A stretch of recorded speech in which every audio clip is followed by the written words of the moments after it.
Hello guys, in today's video I'm going to show you how to fix this error when your game requires a system restart to play Valorant. This tutorial will be quick and simple. Just make sure to subscribe to this channel and leave a like on this video if you will find this guide useful. So first of all, what you need to do, if you have opened your Riot Games, you want to turn that off and also open up Task Manager. And if there's any Riot client running, then you want to go ahead and end the task. So I'm just going to find it here and end the task, just like so. Now, once you have done that, you want to search for installed apps in system settings. And from here, you want to search for a Vanguard.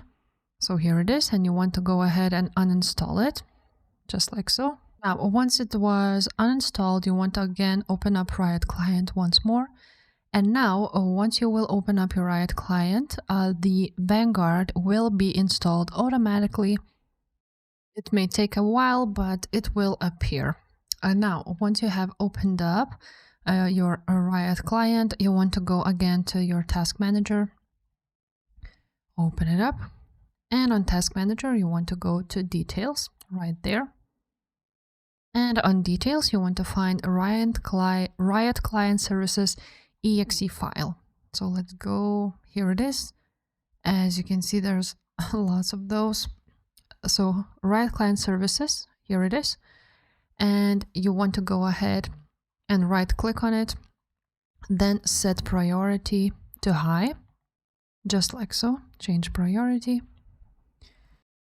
Now on Task Manager Startup Apps, you want to find Vanguard Tray notification, and it should be enabled. So you want to go ahead and enable it.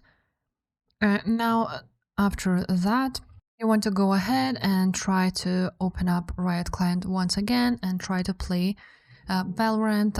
If the problem still persists, you again want to close Riot Games and go on search and write down services.